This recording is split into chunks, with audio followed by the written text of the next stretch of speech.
Becoming a parent changes everything. Your body, your mind, your relationships, your identity. I'm Katie, a mum of 3 boys and your host of By Your Side. Each week, I'll bring you honest conversations with trusted experts and real parents. No fluff, no shame, just the science and stories that help you feel seen, supported, and confident in your choices. Whether you're newly pregnant or knee-deep in toddler chaos, we'll explore everything from mental health and sleep to identity, guilt, and what it really means to raise a child today. Hit follow now and join us for new episodes every week. We're right here, by your side. Dr. Dan Wuori has worked in early years leadership for more than 30 years. He is the founder and director of early childhood at the Hunt Institute. Dr. Wuori has worked alongside governors and state legislators to improve early years policy across the United States. His recent book, The Daycare Myth, What We Get Wrong About Early Care and Education and What We Should Do About It, explores the costly disconnect between what we know about the science of early development and our public policy. What I know Dan for most is his educational platform across social media, with more than 250,000 followers turning in to his daily video child development lessons. Each social post shows babies and infants doing what they do best, which is learning. If you haven't checked them out yet, I recommend you do. Each video is a surefire dopamine hit designed to make you smile. And I hope that you enjoy listening to him as much as I did in this podcast episode. Before we dive in, just a quick moment to say, if this episode speaks to you, please hit follow, leave a review, or send it to someone you know who's in the thick of it too. That's how we reach more new parents who need a little reminder that they're not doing it wrong. It's just hard. And don't forget, the conversation continues in the podcast lounge on the By Your Side app. That's where you can share your thoughts, ask questions, and help shape what we talk about next. All right, let's get into it. I'm very excited to have you, Dan, on our podcast this week. I know daycare's got some of the kind of connotations around the word. In the UK, it's a nursery, but sometimes still called daycare. But I'm aware in the States, there's a kind of different names for someone else looking after your baby or child, isn't there? There are. We at this point primarily refer to, I think, what you call nursery settings as childcare or daycare. Daycare probably being a little more outdated term. The book that I have written is called The Daycare Myth, and it's actually includes some advocacy to get rid of both of those terms. That we need to really acknowledge the idea that all environments for young children are learning environments, and that there's no such thing really as a strictly caregiving environment. Yeah, that's one of the things that really interests me about what you talk about, Dan, about this theory, or not even theory, what is practice of early education, because it's very much, I know there's that theory of like children being school ready, and schools where, or kindergarten is where the education happens. But I've heard you talk before, and you talk about that education happening even in the womb. And I just wondered if you can kind of talk to that a little bit more. Yeah, absolutely the case. In recent years, a lot of the work that I have done in my kind of day-to-day work has been with policymakers around the United States. And over, Katie, I hear this goal expressed here in the U.S. We have what we call kindergarten begins for children at age 5. And so we hear a lot of policymakers talking about we want children to come to kindergarten ready to learn, as though that's where learning begins. And so one of the things that I have been really passionate about sort of spreading the message of in recent years is helping parents and policymakers to understand that that's a really misguided sort of notion, that learning does not begin at age 5 when we enter school, or even at age 4. A lot of states are beginning or pretty well into what we call pre-kindergarten, which is for age 4. Yeah. But even that is not where learning begins. In fact, to say that learning begins from day one at birth is a little bit of a misnomer, and it's, one of the most exciting to me, maybe the most exciting, is kind of emerging part of the child development literature is the extent to which learning begins actually before children ever enter the world, and that there are some very significant forms of learning that happen, in particular during the third trimester, after our senses become activated, and that, that we have really strong evidence at this point that even on the day of their birth, that babies are able to identify, sort of discern their own mother's voice from that of a stranger, and able to, for example, identify the rhythms and the patterns of their mom's native language, from that exposure in utero. And so, one of the big messages that I've been sharing here is, children enter the world already having learned, and that's a very different way. That may not be an earth-shattering idea for some of us in the early childhood field, but from a policy perspective, here in the US in particular, where, again, the primary, at least universal, investment in early childhood education begins later in the preschool years at ages 4 and 5.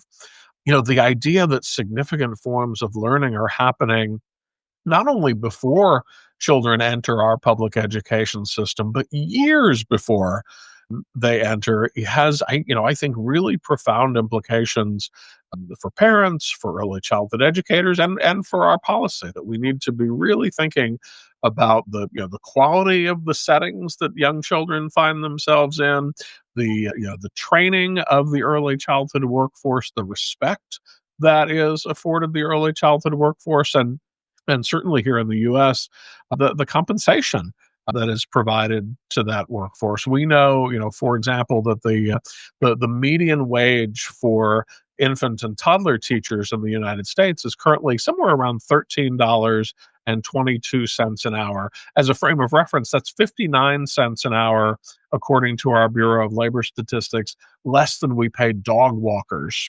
Um, Wow. and increasingly, particularly since the labor market sort of tightened, during and after COVID, is less, and sometimes dollars an hour less, than we pay, people to hand French fries through a window Yeah. at a fast food restaurant, for example. And so our priorities here are all out of whack in relation to what the science tells us. So the book is really sort of, if I had to describe it in a sentence, it's all about the disconnect between what we know from the science of early learning and what we do when it comes to the lives of young children. Yeah, I mean, it's exactly the same here in the UK in terms of wage. So some of our amazing individuals that work in daycare or childcare settings are paid the lowest wages they can be, often very young people going into it as well. And although there is training around there and support, it's not given the same status that it really, really should do.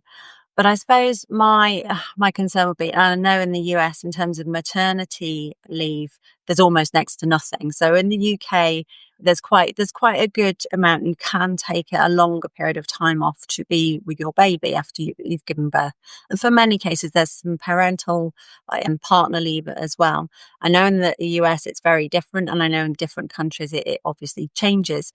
So if you haven't got a choice, which for the majority of people, they feel that they don't have a choice, even though it is such a big expenditure to have someone else care for your baby or infant or toddler, what should they look for, Dan? Because it's really hard to kind of go from this kind of point of listening, thinking, oh no, these people aren't paid very well, and what if they can't look after in terms of keeping their child safe, but now you're saying they're not able to educate them maybe as well. So Uh, actually, what I'm a parent and I need to find someone, what would you say are the kind of key things I would need to look for, or maybe even ask? Yeah, such an important question, and just to contextualize some of what you said, I would definitely agree with you that the UK is farther along on a parental leave. In the United States, it's very much dependent on sort of what are your circumstances and in what field are you employed. I don't want to overstate the problem because there are certainly parents who work in professional settings that have very robust paid family leave, but what we also know is that 1 in 4 American mothers actually have to return to the workforce within 2 weeks Wow. of giving birth, if you can believe that. And that's again, that's not everyone, but if you are employed in a particularly low wage job at a fast food restaurant, bagging groceries at a grocery store, I mean, chances are good that you're not going to be taking 4 months or six Yeah. months of paid leave. And so this question of selecting a setting for your baby, whether that is that a parent stays home or an out of home kind of classroom based or family based sort of nursery setting is a terrifically important decision. Arguably, maybe the most important decision you'll make Yeah. for your young child. And the reason for that is, what I consistently advise parents is when you make that choice, you're not selecting a babysitter, right? You are Mm. literally selecting the adults who will help to co-construct your child's brain in very meaningful ways that will have long-lasting impact on their lifetime success. I mean, how these earliest years, these most formative years are spent is not a joke. I mean, it's something that families ought to take really seriously. And so the guidance that I routinely give in terms of selecting, if you go and one piece of advice that I am consistently sharing is go visit. And when I say go visit, I don't mean I think to some extent everybody goes and visits, but it's the program director might just sort of walk you down the hallway and you kind of peek in the window and maybe you step into the classroom for a few moments. But what I'm saying is go and sit yourself down in that classroom that might be your child's classroom for a half an hour or an hour and really get a sense of what's happening in that classroom. And while you're there, to me, the key is not so much watching what the children are doing, but watching what the adults in that classroom are doing. If you walk into a toddler classroom and what you see is that there are 2 adults in the classroom and they spend the majority of your time there standing in a corner talking to one Oh, another, right? That is a huge red flag.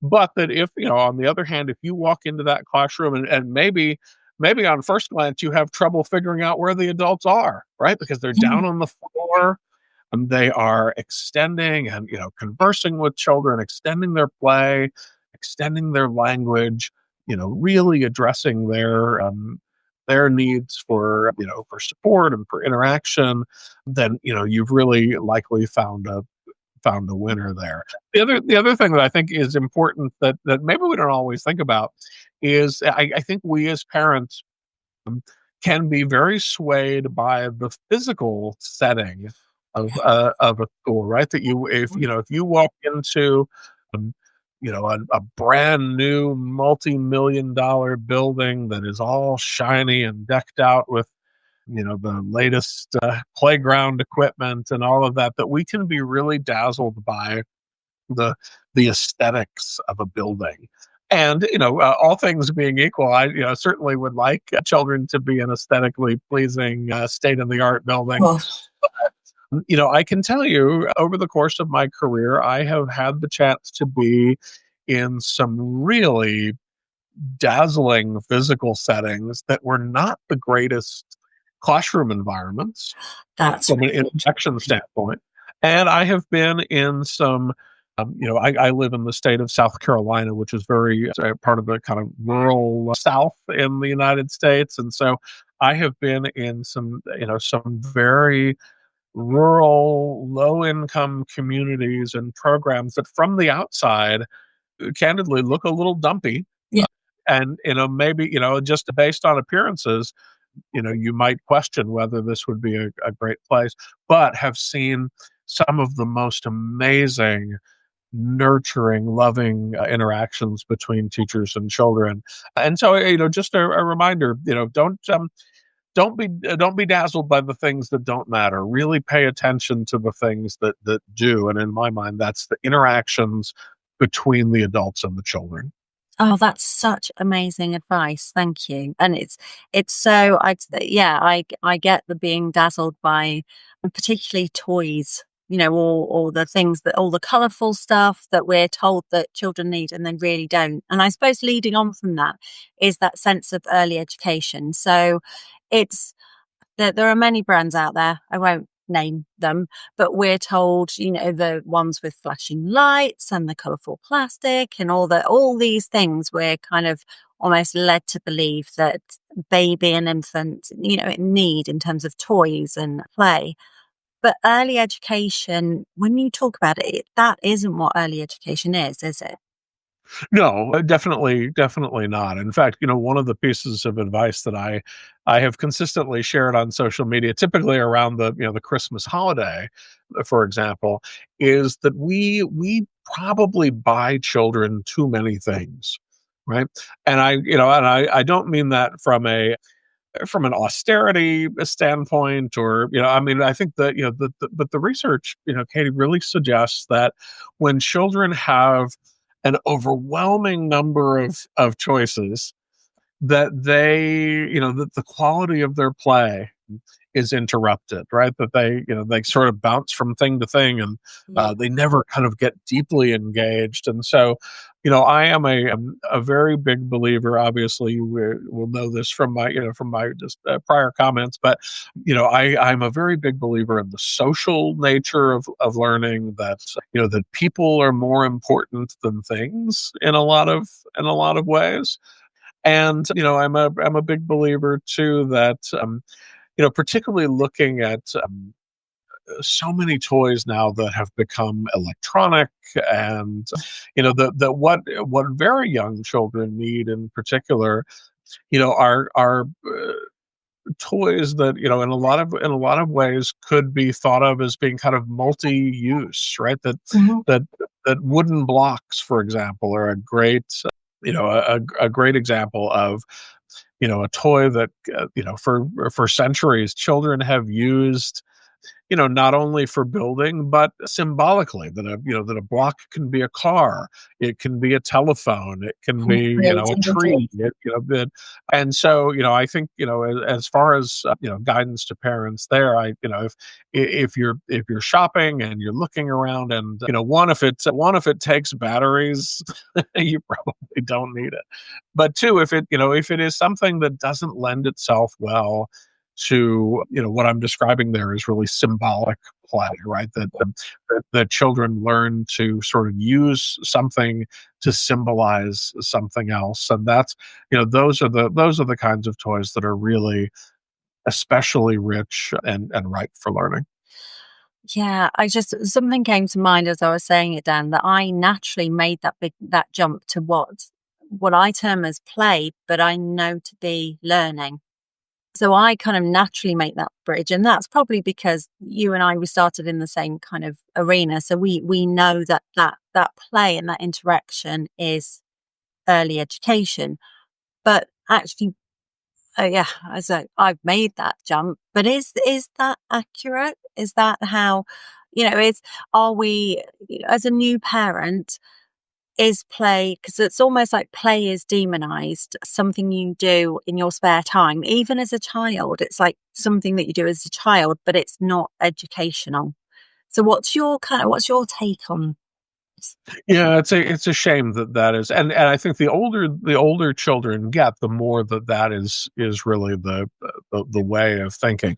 What we need to recognize, though, is that for young children, play and learning are one and the same. Right? They're not different activities. That they are opportunities to test out children's hypotheses around the world, very much like the scientific method, that they are an opportunity from the play is an opportunity, and an important one from a social emotional standpoint, to sort of try out different roles and voices in a safe setting. There's really not a distinction between play and learning for young children. We often have heard play described as sort of the work of children, and it's very much true.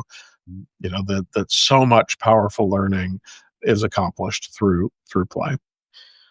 Yeah, I suppose I obviously will put the links to your different socials in as part of this podcast afterwards. But for anybody who's not seen your social channels, I would just highly recommend it. It's just full of those videos of, and in the context of what we talked about, children learning. But when you see it, it's about that social interaction between a baby and a parent, or baby and a caregiver. And what I love about it is you can almost feel the baby brain growing through some of the things that you're showing. And I think the ones that really stood out for me, so there's one where I think the parent who was holding the baby sneezed or pretended to sneeze. And the baby's reaction to that was just amazing. And that's really personal for me, because I remember when my first son was born, and singing, there's a song about when Santa got stuck up the chimney and sneezing and singing and doing pretend sneezing. And he just giggled, but then waited in that expectation of I'd do it again. And that's that learning of actually that learning what he wants, but also he's learning from me at the same time, which I find amazing. And I think what you represent so beautifully is that learning comes through those little moments, and it doesn't have to be big. Teach your child another language, or they have to have a particular choice to help them learn in a certain way to become scientific. Everything you're saying is that actually they learn to be investigatory, they learn to be scientific, they learn language just by that human connection and interaction.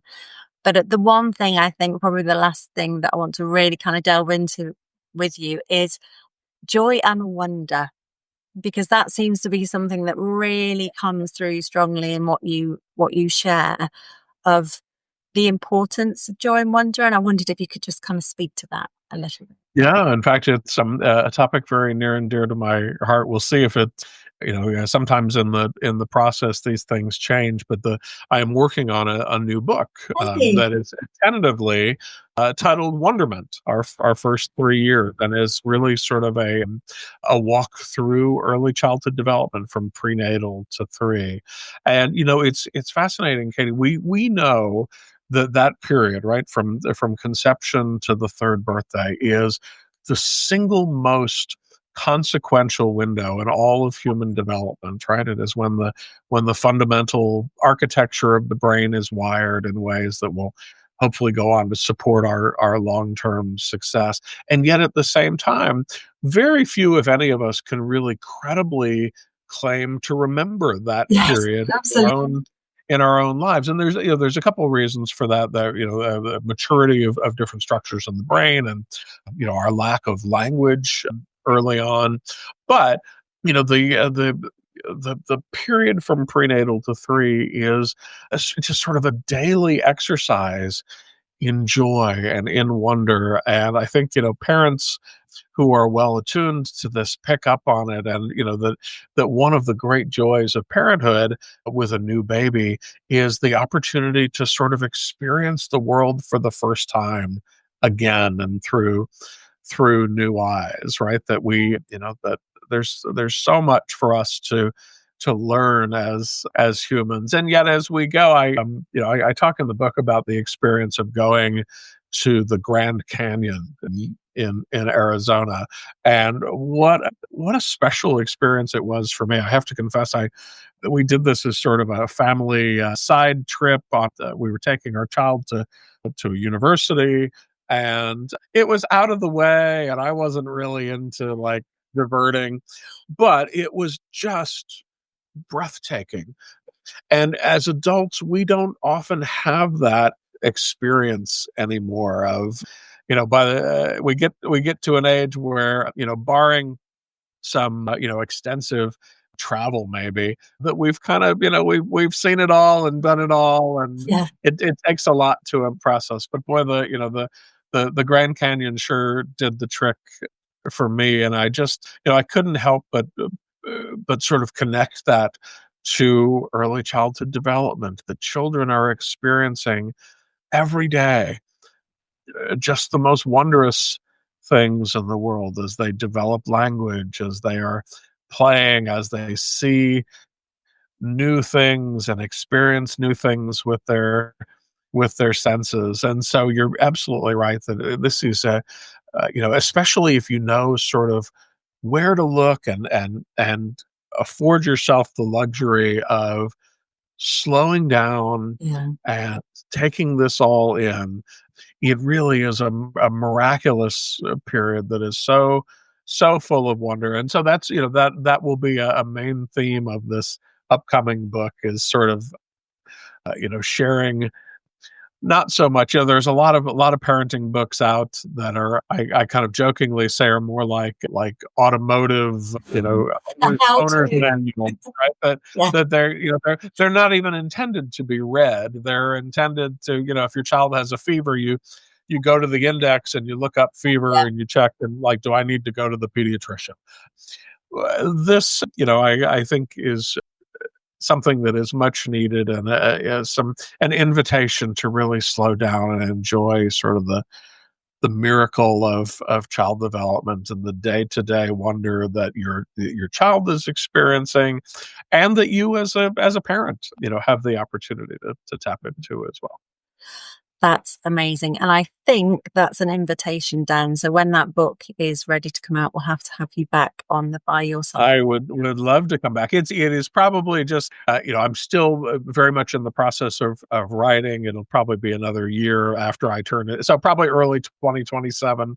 Unfortunately, by the time that comes out, but that's definitely what's next on the horizon. Oh, fantastic. Thank you so much for your time today. And yeah, thank you for leaving us with joy and wonder. Thank you, Katie, for the invitation. If this episode gave you something to think about, made you feel a little more human, or helped you feel a little less alone, it would mean so much if you could like, subscribe, or leave a quick review. It's a small thing that makes a big difference. And if you want to talk some more about what came up today, or ask a question for a future guest, come hang out in the podcast lounge inside the By Your Side app. It's free to join, and it's full of people who get it. Until next time, you've got this, and we've got you right here by your side.